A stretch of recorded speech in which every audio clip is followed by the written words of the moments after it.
Bom dia a todos. Vou recomeçar aqui. Espero que estejam todos bem. Eu vim aqui para falar para vocês que o primeiro simulado realizado pela Diretoria de Ensino buscou avaliar como estavam os nossos estudantes após todo esse tempo de ensino remoto e ensino híbrido. O resultado da aprendizagem servirá para nós, enquanto núcleo pedagógico, prepararmos um material com as habilidades em que os estudantes estão em defasagem e entregarmos para vocês, professores, para que possam trabalhar de forma interdisciplinar, para que possam juntos darem uma devolutiva para seus alunos e prepará-los para as avaliações externas que acontecerão até o final do ano. E também acontecerá aqui na diretoria de ensino que haverá uma OT na quinta e sexta-feira para PC e um profissional de língua portuguesa e um profissional de matemática, onde o gestor da escola vai escolher qual virá. Na quinta-feira serão para o Polo de Capão Bonito, Ribeirão Grande e Buri. Na sexta-feira será para Itapeva, Taquarivaí e Nova Campina, tá? E é isso, eu deixo meu bom dia, que vocês tenham um ótimo ATPC e passo a palavra.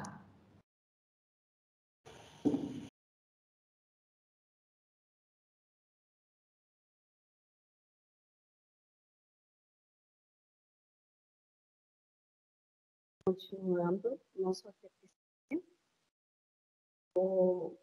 vamos iniciar então falando sobre educação antirracista. Eu acredito que todos estejam aí ouvindo falar bastante disso, né?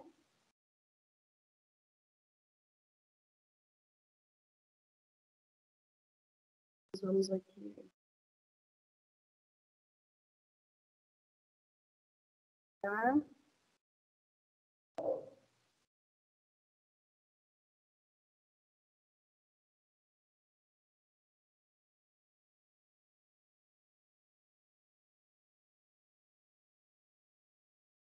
Nós estamos vivendo um tempo em que, há algum tempo atrás, falava só em não ser racista, né? E agora nós estamos num outro momento, que é falar sobre que não basta não ser racista. As pessoas também precisam ter práticas antirracistas, né? Então, é necessário mudar nossos conceitos nesses aspectos. Acredito que todos vocês devem estar ouvindo bastante falar isso. No CMSP tem sido falado bastante sobre antirracismo também. Semana passada nós tivemos uma formação sobre isso, né? E o meu PPT não quer aparecer, quer carregar, mas nós vamos falar bastante coisa interessante aí nesses aspectos.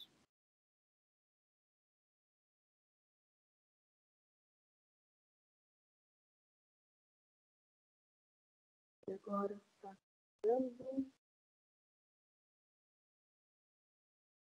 Acredito que já foi aí, né? Então, nossos temas de hoje, né? Educação antirracista e resultado do simulado do SARES. O objetivo é apresentar e esclarecer alguns termos pertinentes à questão do empoderamento da comunidade negra e as questões sociais enfrentadas pela comunidade brasileira, com vistas à criação de uma cultura de tolerância, igualdade e consciência cidadã antirracista. Compreender as dimensões da educação antirracista e sua importância, e também subsidiar o desenvolvimento de ações na perspectiva de uma educação antirracista. Apresentar os resultados do simulado do SAEB, da Diretoria de Ensino de Então, nós temos uma legislação que fala sobre o que o professor deve trabalhar, né? Então, a lei de 2008, de número 11.645, ela vai alterar uma lei anterior, que era de 1996, e vai alterar também uma outra lei de janeiro de 2003 e vai estabelecer que as diretrizes e bases da educação nacional devem incluir no currículo oficial da rede de ensino a obrigatoriedade da temática História e Cultura Afro-Brasileira e Indígena. E nós temos um detalhe importante nessa questão, que o estudo da temática História e Cultura Afro-Brasileira e Indígena, ela não diz respeito somente à área de História, Geografia, Filosofia e Sociologia, né, como se pressupõe. Não, além disso, isso deve ser estudado dentro das disciplinas que fazem parte do currículo fundamental e médio. Então, todas as disciplinas, elas devem contemplar esses conteúdos, tá? De História e Cultura Afro-Brasileira e Indígena. Inclusive, se vocês forem ver o currículo, os conteúdos de língua portuguesa são os que mais contemplam isso. Até mais, tem exercícios específicos, conteúdos específicos, até mais, muitas vezes, que história e geografia, sociologia e filosofia. Então, é muito importante que vocês abram o leque nesses aspectos, né? Então, todas as disciplinas devem contemplar esse estudo, né? Todas as disciplinas devem fazer um trabalho voltado a isso. E isso não deve ser. Você não vai parar a vida, não vai parar do conteúdo para fazer isso. Não. Isso está incluído no conteúdo, isso deve fazer parte do nosso dia a dia. Tá? Isso é muito importante. E hoje nós vamos ser bem práticos. O nosso tempo é curto, né? Então, eu decidi ser bem prática. Nós vamos focar mais no dia a dia mesmo. O que faz parte do nosso dia a dia que nós devemos mudar? Nós devemos ter atitudes antirracistas. Eu coloquei 2 frases aqui para que vocês possam refletir, né? Uma frase diz assim: não me descobri negra, eu fui acusada de ser. Essa frase, o que aconteceu? Enquanto ela não entrou na escola, estava tudo bem. O cabelo, a cor da pele, estava tudo tranquilo, até ela entrar na escola. Quando ela entrou na escola, então ela começou a sofrer as dificuldades, que é falarem do cabelo, da cor da pele, do tamanho do nariz. Aí ela passou a entender a situação dela. Então ela diz: eu não me descobri negra, eu fui acusada de ser. Então, porque muitas vezes não se percebe, ou se percebe e faz-se de propósito, mas é necessário tomar cuidado do modo de como você fala com as pessoas. E daí essa outra frase que ela entra bem dentro do que nós vamos falar hoje. Ser antirracista exige estabelecer o combate ao racismo como princípio ético e prática diária. Então, isso tem que ser no nosso dia a dia. E por isso eu escolhi, né, o foco de hoje, que são termos usados erroneamente por todos. Eu fiz um teste com algumas pessoas, né? E se vocês observarem, muitos dos termos, eles fazem muito parte do nosso dia a dia, nós ouvimos ele dentro da escola, pelos nossos alunos, por nós mesmos, às vezes falamos por ignorância, né? Por falta de conhecimento, falamos. E a nossa família fala muito, com certeza. Então, o que é o nosso foco hoje? Sabendo, a partir do momento que você sabe, você passa a combater o racismo. Ou seja, você passa a ter atitudes antirracistas, tá? E isso é imprescindível para esse momento. Estamos vivendo esse movimento, precisamos mudar, né? Então, o que é ser antirracista? É um indivíduo que se insere deliberadamente em um processo de ação e oposição ativa ao racismo, O objetivo do antirracismo é desafiar a ordem vigente que normatiza e perpetua práticas racistas dentro de uma sociedade estruturalmente desigual para exigir, de maneira ativa, a transformação de políticas, comportamentos e crenças que fortalecem a discriminação. A professora e filósofa Angela Davis, reconhecida no mundo todo por integrar o movimento Panteras Negras, durante a década de 1970, nos Estados Unidos, é certeira ao pontuar que numa sociedade não basta não ser racista, é preciso ser antirracista. Então, eu queria que vocês frisassem bem isso, que isso estivesse muito claro aí para vocês. Que a questão não é não ser racista, mas é preciso também ser antirracista, praticar atos que vão contra o racismo, tá? Isso é combater o racismo, né? É importante lembrar que o fato do racismo estrutural permear praticamente todas as relações políticas, econômicas e sociais não nos isenta de tomarmos a nossa responsabilidade como cidadãos de combater o racismo no cotidiano. Se identificar como uma pessoa não racista pode levar à crença de que não é necessário participar ativamente da luta antirracista. E é nesses espaços criados pela inação que o racismo se faz presente e se fortalece. Tá? Então, nós vamos aqui para as expressões racistas muito comuns, né? A primeira delas diz assim, amanhã é dia de branco. O que significa?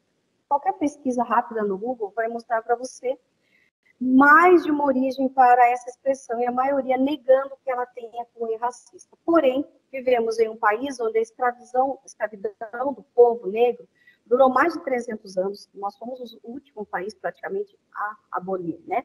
E os escravos, mesmo sendo forçados a trabalhar, geralmente eram vistos como vagabundos. Vocês, de humanas, sabem bem disso, e os outros professores também, todos nós sabemos disso, né?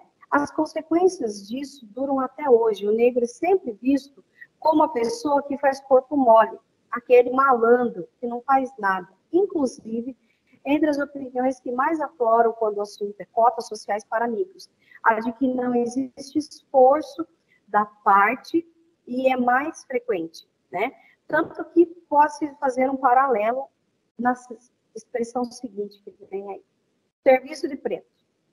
Comum no nosso dia a dia, essa expressão é usada para desqualificar determinado esforço ou trabalho, ou seja, fazer serviço de preto é igual a ser desleixado.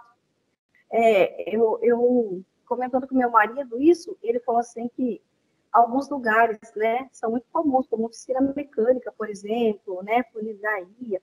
Ele fala que é muito comum falar isso, fez serviço de preto, quando faz serviço mal feito, né?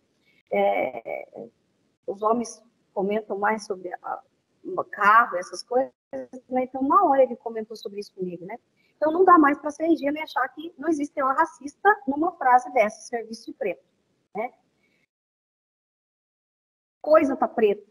Outra expressão também, muito comum, né? A gente dizer que tá ruim, tá preto. Denegrir, a palavra denegrir significa também que estamos difamando. Eu vou falar mais brevemente sobre isso, porque eu tenho um outro vocabulário para dizer para vocês mais complexo ainda. Né? Daí, da cor do pecado, morena, mulata, negra, de beleza exótica, com traços finos. Não sou todas negras, é um termo extremamente racista. Cabelo ruim, cabelo de bombril, cabelo duro, né? Quando não está preso, está armado. Nasceu com o pé na cozinha, barriga suja, né? Usado quando a mulher tem um filho negro. Se ela teve um filho negro, significa, vai querer dizer que ela tem algo impuro, como uma barriga suja, explica esse fato. É uma das que mais causa desconforto. É claro que existem inúmeras outras pessoas que apontam isso, né? Outra frase, essa eu achei muito interessante, eu não conhecia, que é falar que um vendedor é vendedor de meia tigela. Ele vai dizer que, porque os negros, quando eles trabalhavam menos, ou ou não davam conta do trabalho, eles só recebiam meia tigela de comida, né? Então, daí o termo meia tigela, significa que não deu conta do serviço. Então, são exemplos de atitudes antirracistas. Não consumir conteúdos audiovisuais que não tragam representatividade a pessoas negras ou que as retratem de forma estereotipada ou preconceituosa. Não compartilhar de brincadeiras, piadas, apelidos de cunho racista. Acionar as autoridades quando você presencia atitudes de racismo ou injúria racial, né? Eu vou passar para vocês agora um manual que vai falar aqui de atitudes antirracistas.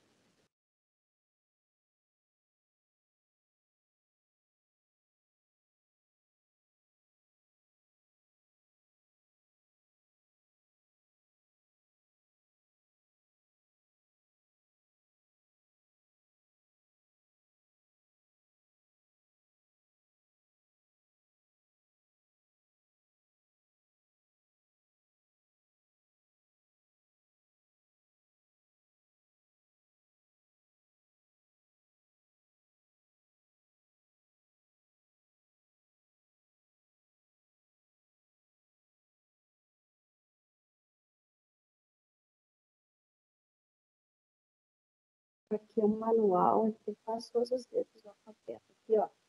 Eu mandei o link para vocês esse manual, tá? E ele propõe que você repense o vocabulário. Ele vai repetir algumas das palavras que eu falei lá. Mas é que eu achei legal mostrar para vocês que a gente tem muito material na internet, tá?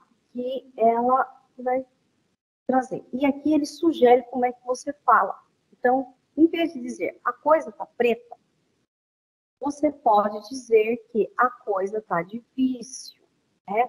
Ah, falar coisa preta já faz parte do meu dia a dia. Então, nós precisamos, como pessoas inteligentes, mudar os termos, mudar a forma de falar. Isso faz parte da nossa vida, do nosso dia a dia. Isso é muito importante, né? Porque o termo a coisa está preta associa o preto como uma situação desconfortável, desagradável, difícil ou perigosa, né? E assim, nós sabemos que hoje, as pessoas diziam muito, fulano tá moreno. Já deixou de usar esse termo também, né? Porque é considerado como uma forma de você querer branquear, né?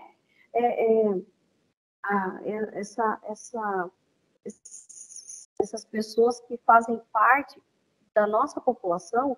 Inclusive, nós temos mais negros, uma população mais negra do que branca.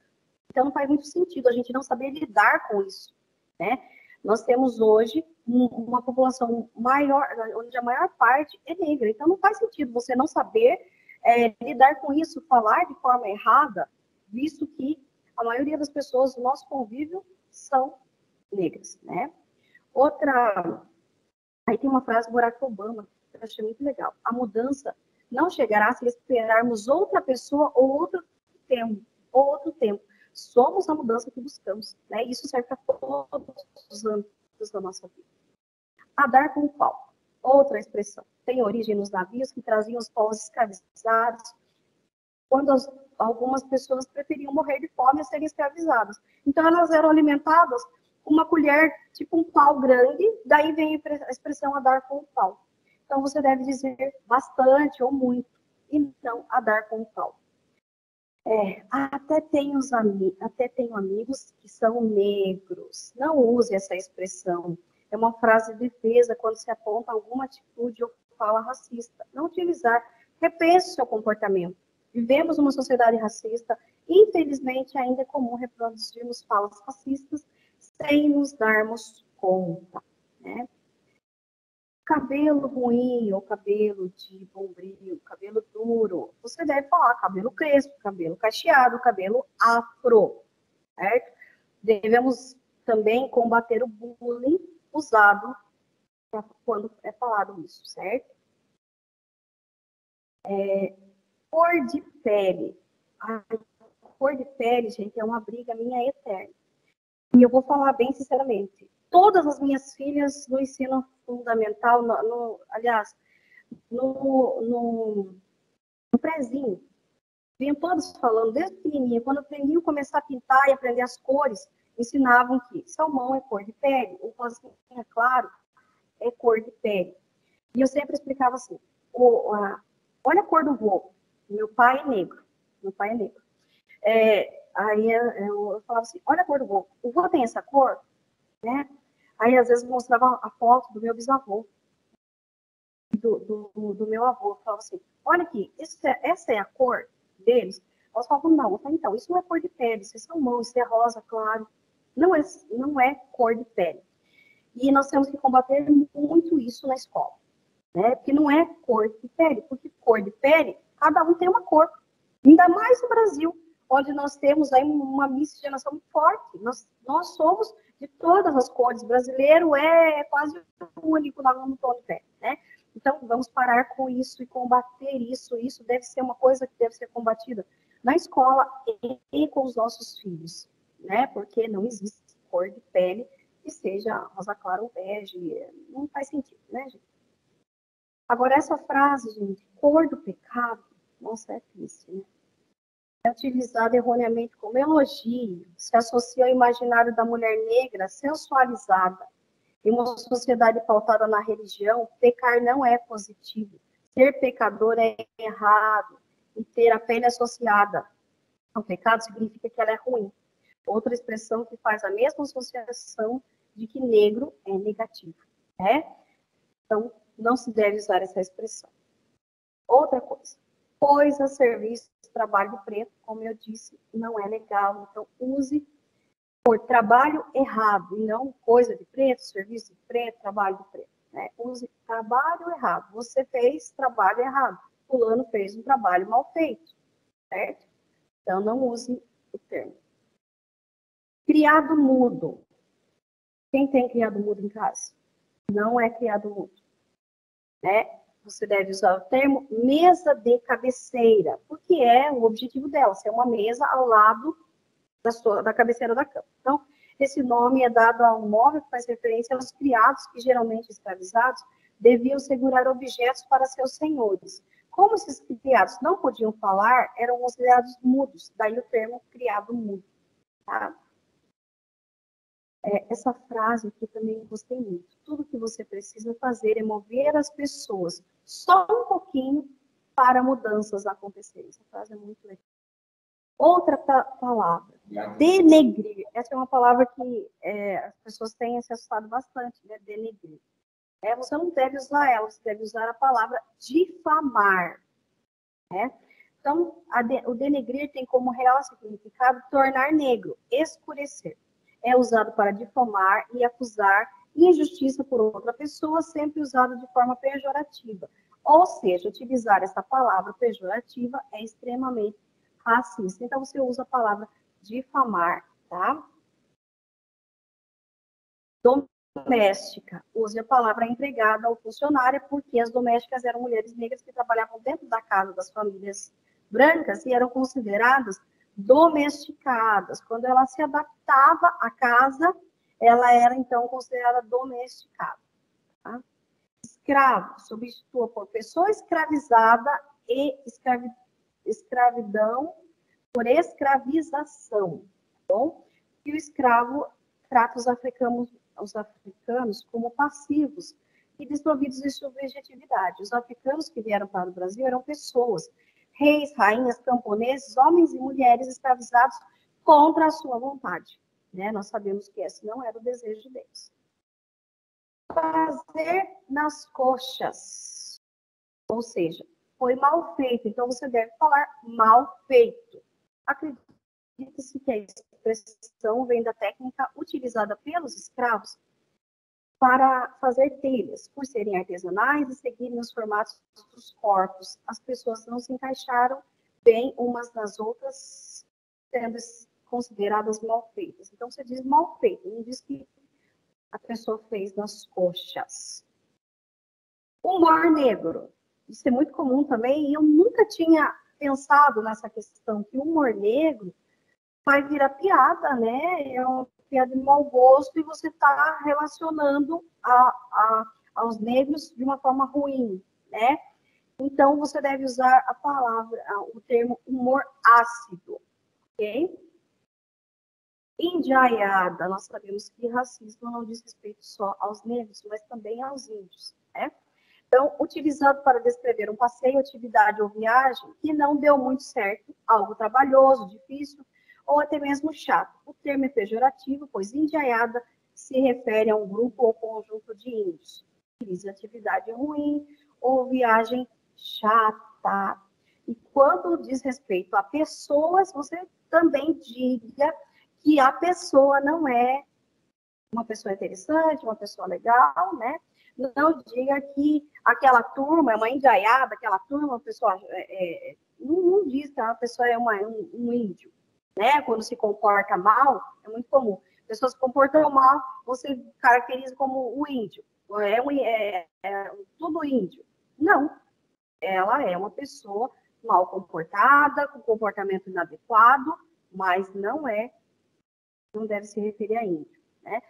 E nós sabemos que os indígenas, né, eles são um povo bastante civilizado, então não podemos fazer esse comparativo aí. Inveja branca associa o negro ao negativo, a algo que faz mal, e o branco ao que é positivo. Uma inveja boa, um sentimento de bem. Use apenas inveja. Judiaria, do verbo judiar, significa tratar como os judeus foram tratados. É usado como sinônimo de fazer sofrer, atormentar, maltratar ou ainda com tom de pena. A palavra possui uma carga negativa e preconceituosa muito grande. Substitua por sofrimento, maltrato. Lista negra, usada para descrever pessoas que, por alguma razão negativa, estão excluídas de certos grupos, ou ainda que uma pessoa está sendo perseguida. Mais uma vez, a palavra negra é usada como algo negativo. Então, use lista proibida ou lista restrita. Mercado negro, muito usado para se referir a um sistema de compras e vendas clandestino e ilegal. Substitua por mercado clandestino. Moreno, morena. Pessoas acreditam que chamar alguém de negro ou preto é ofensivo. Não é, né? Falar morena ou mulata, embranquecendo a pessoa, amenizaria o incômodo. Você deve se referir à pessoa pelo nome ou questioná-la como ela prefere ser descrita. Na verdade, uma pessoa pelo nome é muito mais educado, né? Falar o nome corretamente da pessoa, né? Mostra a nossa educação, né? Mulato. A palavra significa literalmente mula, a cruza de um asno macho com uma égua. O termo surge na época da escravização, quando muitas mulheres escravizadas eram violentadas por seus senhores e tinham filhos que eram chamados de mulatos. Substitua por pardo ou mestiço. Não solto as negras, já tinha dito isso lá, né? Trata a mulher negra como qualquer uma de todo mundo. Relembra o tratamento às mulheres escravizadas que eram assediadas e estupradas, né? Então, a gente deve tomar muito cuidado com esse termo. Não use essa expressão. Nega maluca. Há uma lenda que diz que o termo foi criado quando a mulher escravizada estava fazendo um bolo e acidentalmente deixou cair cacau em pó na receita e, ao invés de descartar a massa, seguiu criando bolo de chocolate. O termo reforça estereótipos. Diga apenas bolo de chocolate.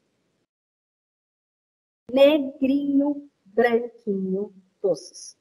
Usar para chamar o tipo doce de chocolate, que é marrom, o mesmo serve para a palavra branquinho, que é o doce de leite condensado. Substitua por brigadeiro ou beijinho. Nhaca. Desde a época colonial, o termo é usado para falar de algo com cheiro forte, desagradável. O que pouca gente sabe é que Nhaca é uma ilha de Moçambique e é daí que vem o uso do termo, mais uma vez para reforçar estereótipos e preconceitos. Diga cheiro ruim. Tem o pé na cozinha. Usar de forma preconceituosa para falar de pessoas de origem negra, uma vez que na época da escravização este era o espaço destinado às mulheres negras. Não use esse termo. Samba do Crioulo Doido. Nossa, já ouvi muito isso, quem nunca, né? É o título de uma canção de samba composta por Sérgio Porto, pseudônimo de Stanislau Ponte Preta, que ironizava a obrigatoriedade das escolas de samba retratarem em seus enredos apenas temas de fatos históricos. Porém, a expressão debochada reforça um estereótipo e discriminação aos negros. Diga confusão, atrapalhada, bagunça. Certo? Então, eu espero que, com todo esse conhecimento agora, nós possamos ter uma visão diferente, né, das coisas e de termos, né, que são nos passado e que nós precisamos mudar. Né? É muito comum tudo isso. Né? E aqui na diretoria de ensino, nós recebemos uma lista de livros muito interessante. Estou tentando ler alguns, né? Mas tem muitos livros que vieram para retratar isso. Então tem Meu Crespo de Rainha, Minha Dança Tem História, Mulheres, Raça e Classe, Memórias da Plantação, Episódios de Racismo Cotidiano, A Queda do Céu, Palavras de um Xamã Yanomami, Perigo de uma História Única, Pequeno Manual Antirracista. Esse Pequeno Manual Antirracista eu não consegui ler. Quem tem medo do feminismo negro, Sobrevivendo ao Inferno, Uma Terra Prometida, Amoras. Eu não vou ler todos para vocês, mas eu enviei lá no grupo, tá? O nome de todos os livros que nós recebemos, tá? Que fica aí como sugestão de leitura para vocês terem um conhecimento maior, né? Aprenderem mais sobre esses conteúdos aí, que eu acho que vai trazer conhecimento, vai ajudar nas aulas, e vocês vão conhecer um pouco mais de tudo isso de outra forma. Nós precisamos ampliar nosso conhecimento nesse momento. Tá? Agora eu vou passar a palavra para a Eline, que vai trazer para nós, então, o resultado do SARESP. E eu penso que vocês tenham um cuidado bastante grande ao analisar isso. Né? Teremos essa semana aí uma TPC aqui na diretoria, uma OT, desculpe, em 2 dias, né, para que a gente possa dar maior atenção também, em 2 polos, porque aí você consegue dar mais atenção para os grupos, né, porque muita gente acaba ficando mais conturbado, onde falaremos mais profundamente sobre isso, daremos devolutiva e traremos material também para que os professores possam trabalhar interdisciplinarmente para recuperar esses conteúdos que nós sabemos que a pandemia acabou atrapalhando nossos ensinos, né?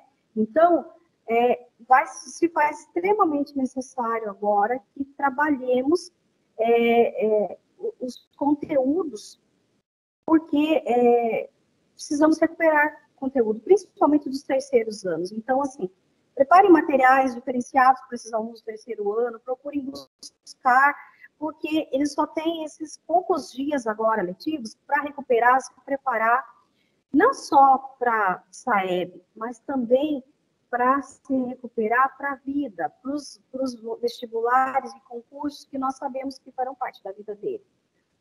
Né? Então, eu peço uma atenção muito especial de vocês aí, nesse período aí de trabalho interdisciplinar. Né?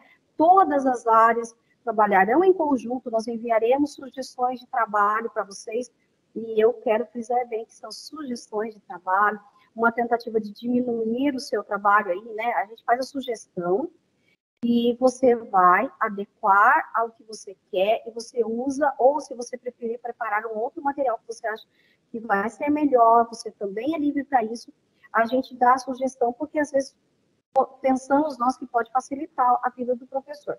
Porém, não é nada imposto, né? Nós queremos minimizar o trabalho de vocês no preparo do material, mas nós pedimos que seja trabalhado interdisciplinarmente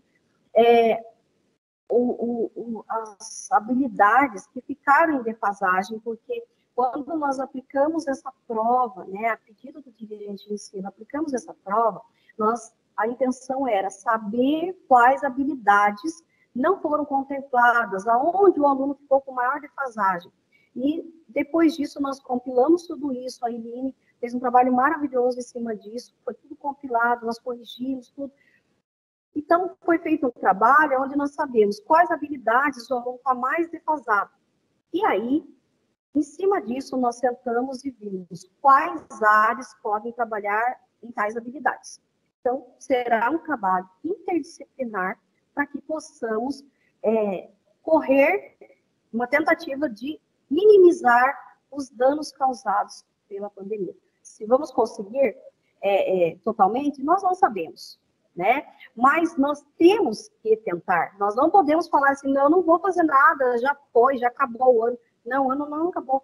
Nós que somos professores, nós sabemos que uma aula, fazemos muito em uma aula. Vocês imaginem, então, em vários dias, todos trabalhando junto, né? Nós vamos conseguir bastante coisa. Então, vou passar a palavra para a Eline, que vai falar sobre essas situações para nós, tá bom? Eline. Muito obrigada, Elisane. Bom dia a todos. Meu nome é Eline, né, como a Elisane falou. Eu sou PCNP de Química e eu vou apresentar para vocês agora um pouquinho dos resultados do simulado, né, do SARESP que nós tivemos em nossa DE. Deixa eu compartilhar a tela aqui.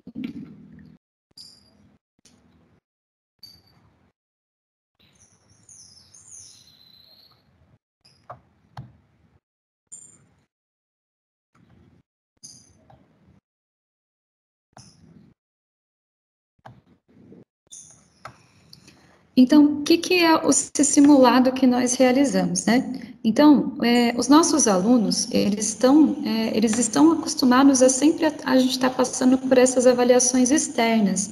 Essas avaliações externas, elas são muito importantes para que a escola tenha uma fotografia da realidade do aluno naquele momento e para que ela tenha base para poder ver aonde precisa fazer essa recuperação, né? E exemplos de avaliações externas que nós temos aqui, né, no nosso estado, é o SARESP e o SAEB, né, cuja as características, elas vão assegurar a identidade do processo avaliativo do sistema em larga escala, né, e tudo isso é orientado pela matriz de referência do currículo do Estado de São Paulo. Então, o SARESP, ele se baseia, então, no currículo. Toda aquela matriz tem todas as habilidades, as competências que o aluno tem que desenvolver ao longo dos 3 anos do ensino médio ou ao longo do fundamental, né, para que ele possa sair, né, da escola com o mínimo necessário, né, de aprendizagem, tanto em língua portuguesa como matemática. E a avaliação, ela não é somente uma fotografia, ela não é somente, né, daquilo que está naquele momento. Ela não pode ser somente, né, usada como espelho, né? Então, por isso que a gente tem essa relação, que a avaliação, ela precisa ser espelho e, ao mesmo tempo, ela tem que ser lâmpada. Por quê? Ela deve mostrar aquilo que a escola precisa melhorar, quais são, o que ela precisa focar, né? Quais são as habilidades que os alunos estão com mais defasagem, qual que vai ser a perspectiva para as próximas turmas, ela já consegue ter uma previsão de como que estão as outras turmas também, né? Então, a avaliação, ela é um espelho e, ao mesmo tempo, ela é a lâmpada, tá? Para iluminar aí os passos da escola aí nos próximos períodos aí. Então, vendo a importância, né, dessa avaliação, para a gente ter um espelho da nossa DE, né, e para a gente ter uma lâmpada para iluminar quais os nossos passos, a gente fez esse simulado do SARESP, né, baseado aí, né, nas habilidades tanto do SARESP, que estão em consonância com as habilidades do SAEB, tá? Então, eu vou comentar um pouquinho com vocês sobre essas duas avaliações. O SAEB, ele é um Sistema Nacional de Avaliação da Educação Básica. Então, ele foi criado no início da década de 90, então ele foi, e tem sido executado a cada 2 anos, então ele é um sistema que avalia o Brasil inteiro, tá? Ele vai avaliar a qualidade da educação no país e nos estados. Quais são as séries que ele avalia, né? Alunos da quarta série, que antigamente falava quarta série, agora é quinto ano, da oitava série ou nono ano, e do ensino fundamental, tá? Isso do ensino fundamental. E do ensino médio é avaliado a terceira série do ensino médio. Ele avalia as competências de matemática e língua portuguesa, né? E ele tem um teste de 22 questões para as quartas séries, e 26 questões para a oitava série, oitavo ano e terceira série do ensino médio, tá? É muito semelhante com o SARESP, tá? Esse ano já saiu uma portaria, a portaria 250, né, de 2021, em 6 de julho de 2021, que já tem todas essas diretrizes de como que vai ser realizado o SAEB esse ano, tá? A aplicação, então, vai ser do período de 8 de novembro a 10 de dezembro em todas as unidades da federação, tá? A aplicação seguirá os mesmos moldes de 2019 e também haverá aplicação censitária nas escolas públicas para o quinto e nono ano do ensino fundamental e para a terceira e quarta série do ensino médio, tá? Quarta série do ensino médio, né, tem algumas escolas que têm alunos que estão cursando a quarta série, que são alunos que optaram por fazer mais um ano de ensino médio, tá? Essas também, assim como o SARESP, ele só avalia, então, a língua portuguesa e matemática, tá bom? Professores e diretores também passam por uma avaliação através de um questionário. Esse ano também vai ter aplicação amostral também de ciências humanas e ciências da natureza, tá? Para os alunos do nono ano do ensino fundamental. Então, eles ainda não mandaram a lista de quais escolas vão fazer a amostra, mas vai ter algumas escolas que serão escolhidas para estar fazendo a avaliação, tá? A educação infantil vai ser também feito de forma amostral e também vai ser aplicado nas secretarias municipais, tá bom? Isso foi feito de forma de piloto no ano de 2019. A população de referência, então, aonde que vai ser feitas as amostras e aonde que vai ser as escolas que serão aplicadas, vai sair ainda essa listagem até 90 dias antes da indicação aí da população de referência do CEP. Então, ainda está para vir ainda mais um documento aí especificando ainda essa população. E o SARESP? O SARESP é muito semelhante ao SAEB, né? O SARESP ainda não temos previsão ainda de quando que vai ser aplicado, e o SARESP, ele é a avaliação do rendimento escolar do estado de São Paulo, tá? Não é do Brasil inteiro. Então, ele combina, assim como o SAEB, igualzinho o SAEB, o resultado da prova do SARESP, aliado ao fluxo dos alunos. Juntando esses dois, ele vai ter o índice da escola, né, que é o IDESP, tá bom? Esse índice, então, aí ele vai monitorar, então, como que está a qualidade do ensino em cada uma das escolas, né, do nosso estado de São Paulo, tá? Então, assim como o SAEB, ele também avalia língua portuguesa e matemática, e ele pega alunos do terceiro ano, quinto ano, sétimo ano, nono ano do fundamental, e terceira série do ensino médio. Aí, vamos ter também sétimo ano do ensino fundamental de forma de amostra, tá bom? O SARESP, ele avalia, então, qual que é o nível de proficiência dos alunos, tá? Mas ele avalia não de uma forma unilateral, ele avalia tanto quantitativamente quanto qualitativamente. Então, quantitativamente, né, ele avalia qual o percentual de aceitos, né, de determinada questão, e qualitativamente ele avalia o grau de cada questão, para ver qual que é o grau de escala de proficiência que o aluno se encontra, tá? Então, ele tem essas duas escalas aí, essas duas formas de avaliar aí o resultado aí do aluno, para definir essa escala de proficiência. Tá? Aonde que a gente consegue ver os resultados lá do SARESP? Então, lá na sede, você consegue ver lá em foco aprendizagem, quais que são aí o mapa de habilidades aí do SARESP. Então, lá você consegue ver quais são as questões que estão na etapa 1, que são, né, as etapas que são as habilidades estruturantes. Na etapa 2, que é na vertical, ficam as habilidades que se estruturam a partir das etapas da primeira etapa, e na terceira etapa, a partir das habilidades da segunda etapa. Tá?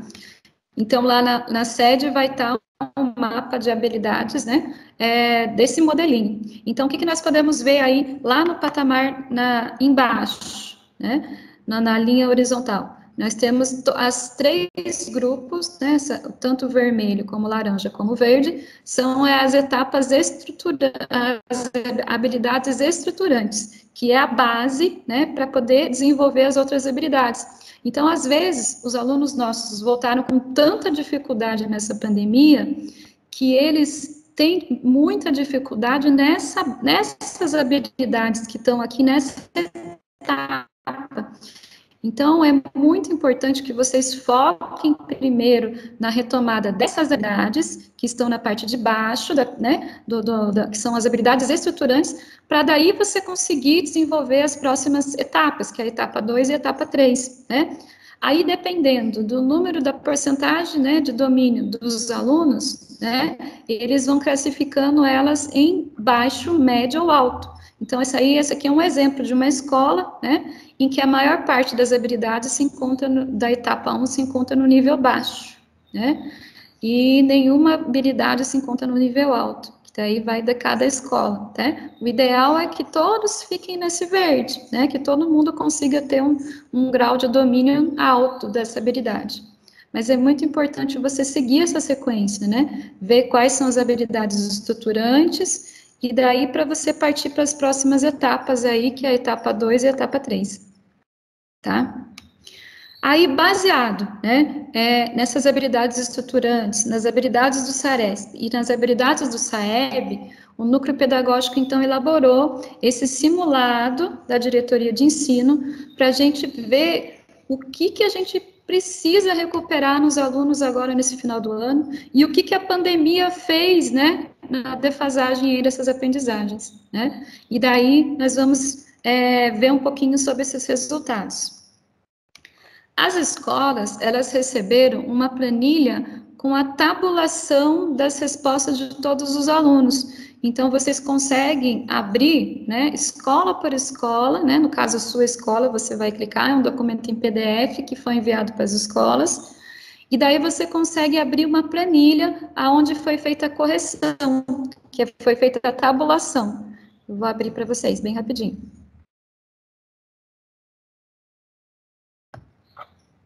Então, eu vou abrir aqui a primeira da lista.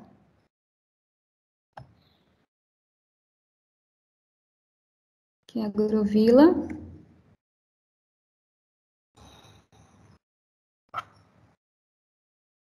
Então, o que vocês vão encontrar lá nessa planilha?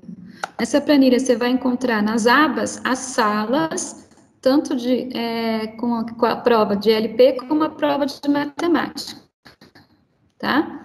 Então, a prova de matemática, por exemplo, eu vou pegar como exemplo, a gente colocou aqui as 26 questões que teve no simulado, qual que é a alternativa certa, a resposta certa, né, a alternativa que é certa, e a habilidade de cada uma dessas questões na frente aí da questão. Aqui na frente foi colocado o número dos alunos. Então, por exemplo, número 1, número 2, né, são os números dos alunos. Lá embaixo, você consegue ver o acerto de cada aluno, qual é a quantidade de acertos de cada aluno.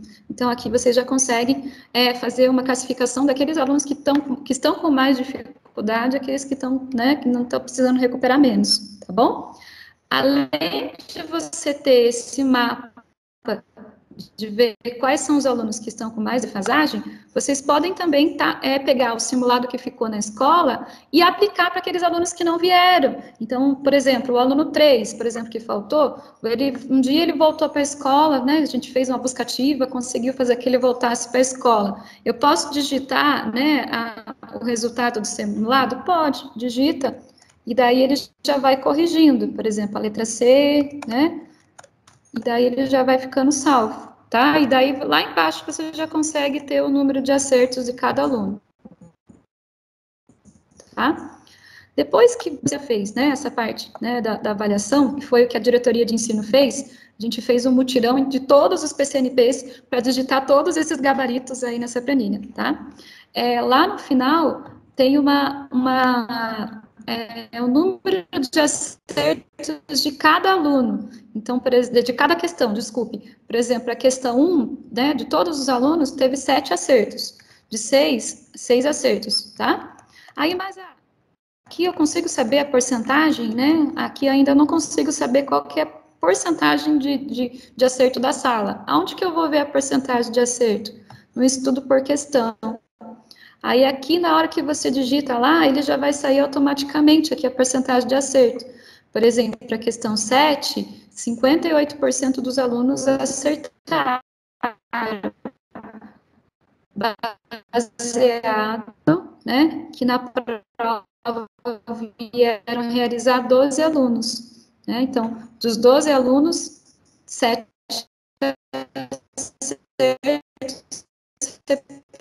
representa 58%,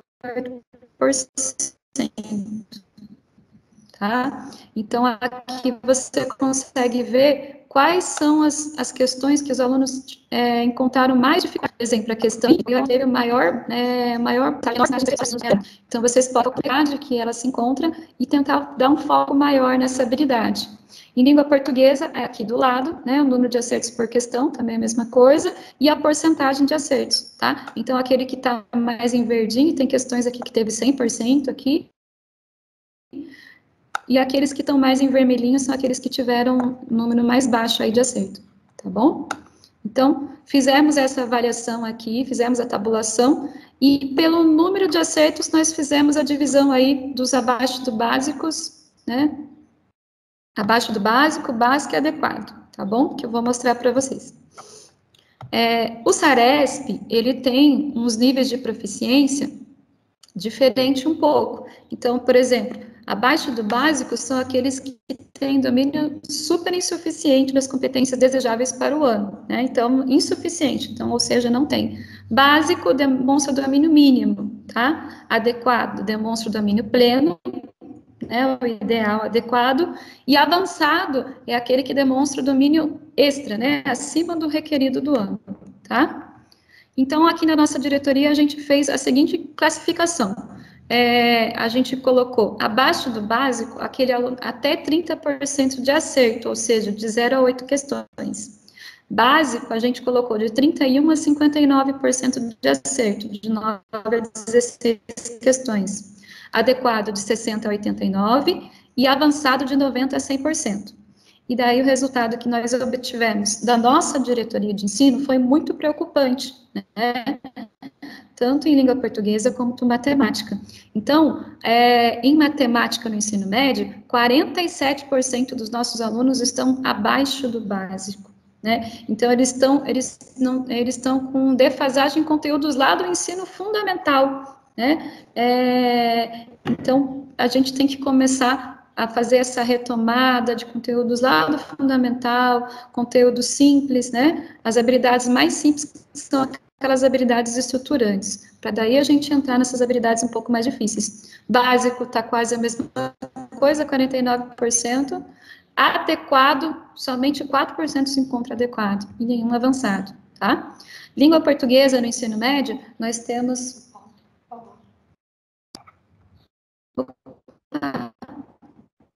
Paulo, pode falar? Eu não consigo visualizar aqui. Quem levantou a mão? Bom dia, Eline. Paulo, uma pergunta, Paulo? Nessa tabela que você mostrou... Bom dia. Bom dia. Nessa tabela que você mostrou aí, da porcentagem, eu não consegui compreender uma coisa. Por exemplo, se o aluno acertou 16 questões, ele é básico, ele é adequado ou ele é avançado? Porque no 16 questões, ele está contemplando os três aí, né? O básico, o adequado e o avançado. Ou depende da questão, para eu determinar se ele é básico, adequado ou avançado. Ah, tá. Então, 16 questões, ela vai se classificar aqui no segundo nível básico. Isso aqui foi... Tá travando bastante para mim aqui, Paulo. Desculpa, tá escutando.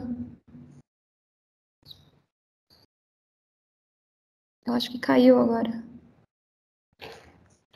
Caiu. Eu vou continuar, então, mostrando os resultados. Daí, se você conseguir voltar, Paula, você pode perguntar, tá bom?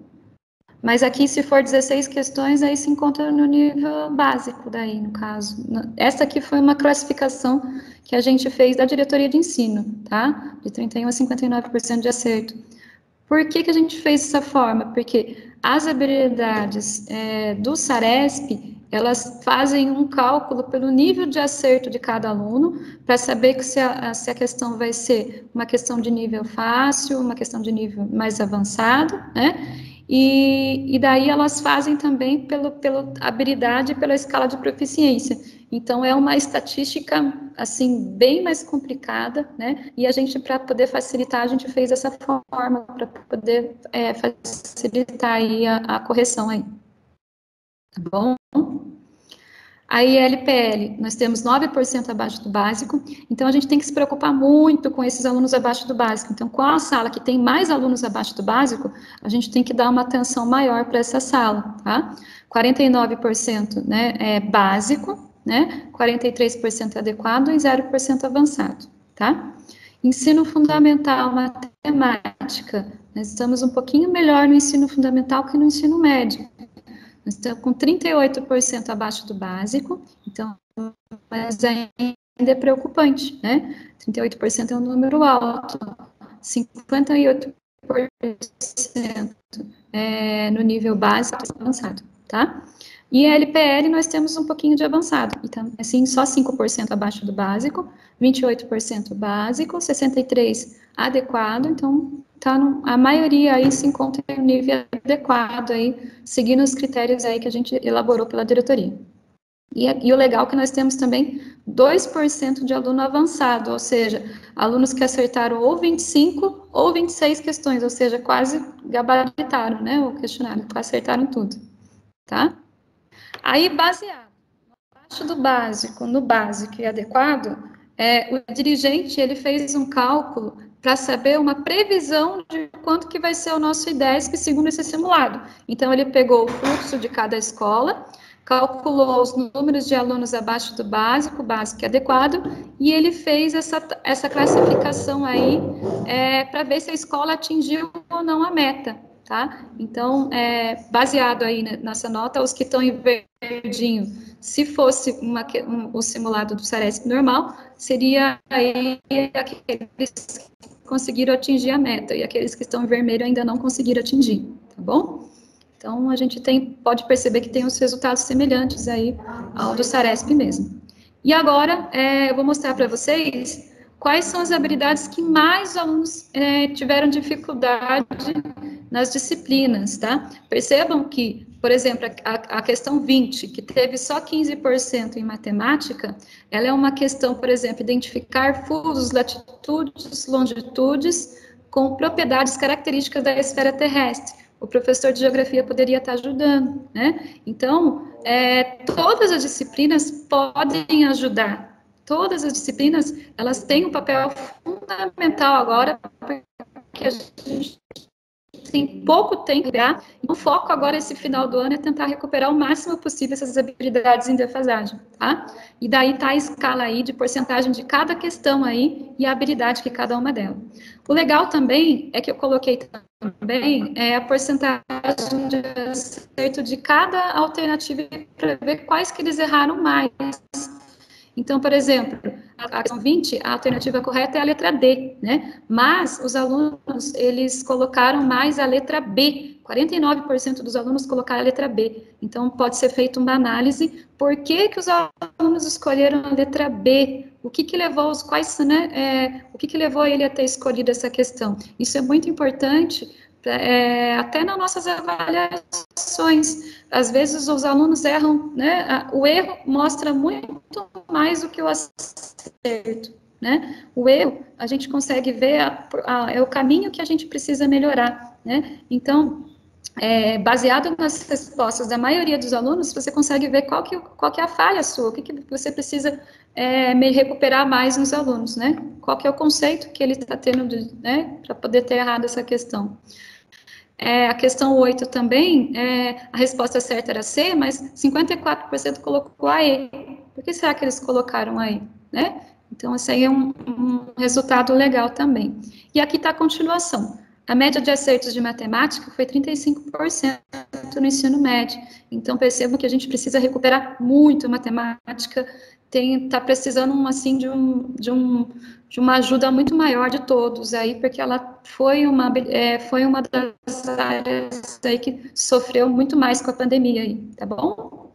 E que outros anos também a gente sabe que também vai bem, tá? Aí o médio, a questão que mais teve dificuldade foi a questão 18, só 12% de acerto, né? Que é localizar informações explícitas no texto com o objetivo de solucionar um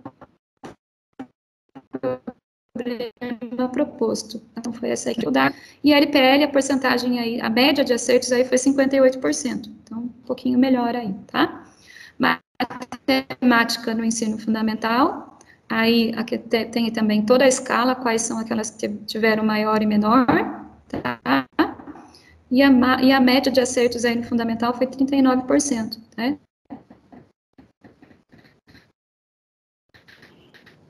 Eline? É baixo também, né? 39%, se você fosse relacionar com uma nota, seria 3,9, né? Então, é uma nota baixa. EPL, né, no ensino fundamental, 30% de acerto. Pode falar, quem tá falando? Oi, Carla. Eline, eu queria... o professor questionou você aí no nível de proficiência, mas acho que houve um engano na hora de colocar aí nas notas. Veja aí, para ser um aluno avançado, tinha que acertar é isso 24, 25 e 26 questões, não 15 e 26. Era 25, não era 15. Foi na hora de digitar. Isso que ele estava em dúvida. Por isso que ele questionou. De 25 a 26, isso mesmo. Depois eu vou nas duas. Vai mandar o correto para vocês. Erro de digitação. Desculpe. Foi isso. Mas foi por isso que ele questionou, né? Então. Isso. Isso que o Paulo estava com dúvida.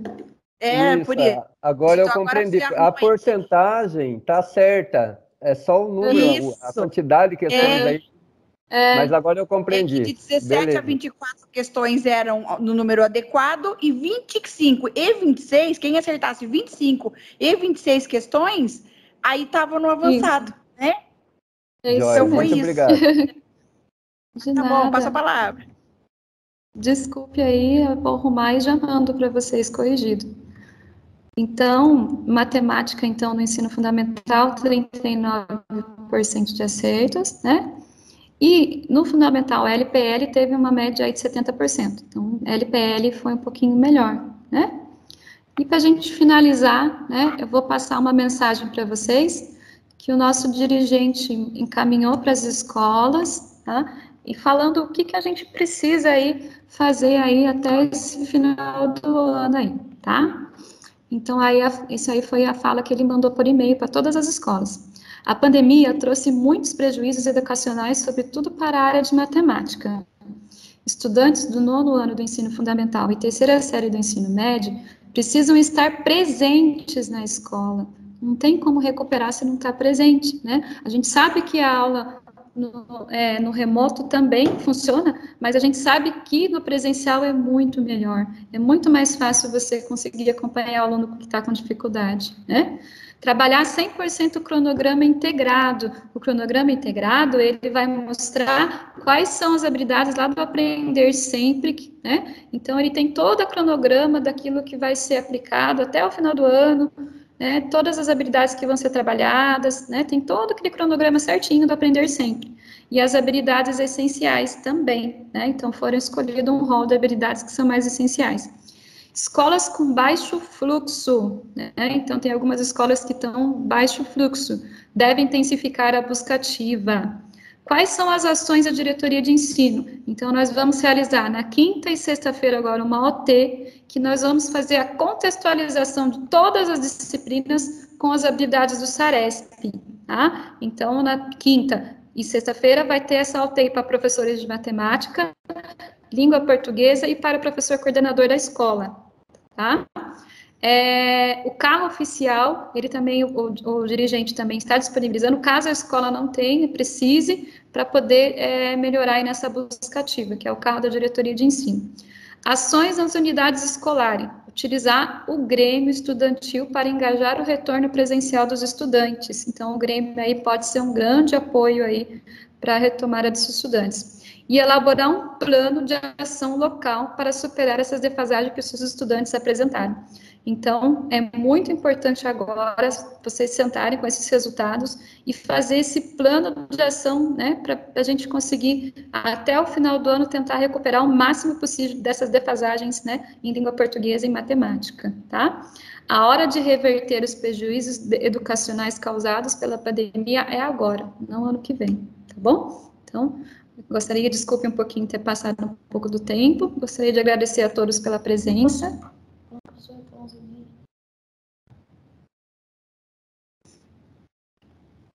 E agora a gente vai abrir para dúvidas, caso alguém tenha dúvidas. Eu vou parar aqui. Bom dia a todos.